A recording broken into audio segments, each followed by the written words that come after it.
Қайырлы күн достар, менің арнама қош келдіңіздер. Бүгін мен сіздермен осындай дастарханымыздың сәнін келтіретін мандаринки салатын жасалу жолымен бөлісетін боламын. Бізге қажетті заттар: сәбіз, картоп, краб таяқшасы, бір тіше сарымсақ пен сыр және жұмыртқа. Ең алдымен пісірген сәбізімізді осындай үккіштің кішкене көзінен өткізіп алатын боламыз. Үккіштен өткізілген сәбізімізді таза ыдысқа салып бір шетке қоя тұрамыз. Бұл салат егер қажетті заттарыңызды ертерек пісіріп алып қойсаңыздар, өте тез дайындалады. Небәрі 3-4 минут ішінде жасап шықса болады.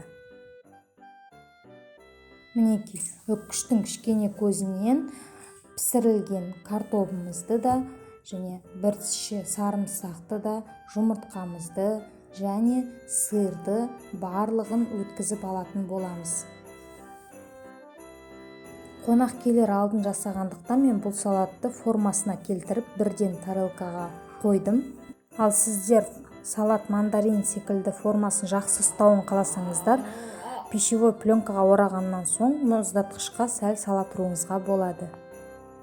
Енді краб таяқшаларын осындай ұсақ 4 бұрыш етіп кесетін боламыз. Жалпы бұнда краб таяқшасының орнына тауық етін пайдалансаңыздар да болады.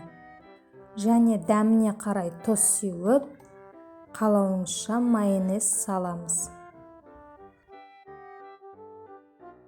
Дайын болған қоспамызды жақсылап араластырамыз. Енді пищевая пленкамызды осылай кесіп алып, үстіне бір ас қасық үккіштен өткізілген манағы сәбізімізді видеодағыдай жұқа етіп жайып шығамыз.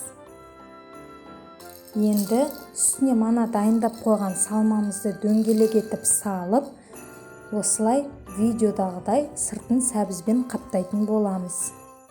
Дәл осы күйінде мұздатқышқа кішкене уақытқа салып алсаңыздар, сіздердің мандариндеріңіз формасын өте жақсы ұстайтын болады. Дайын болған салатымызды тәрелкеге орналастырып, үстін арнайы салатқа арналған шөптермен, петрушка мен укроппен әсемдесеңіздер болады. Мен қара дөңгелек бұрышты пайдаландым. Әрине, бұл жай ғана әсемдік үшін. Осымен біздің салатымыз дайын. Жаңа жылға жасасаңыздар, сонда керемет үстелдің сәнін келтіріп тұрады. Сіздерге ұнады деген сенімдемін. Жасап көріңіздер, астарыңыз дәмді болсын. Сіздермен бірге болған Мөлдір.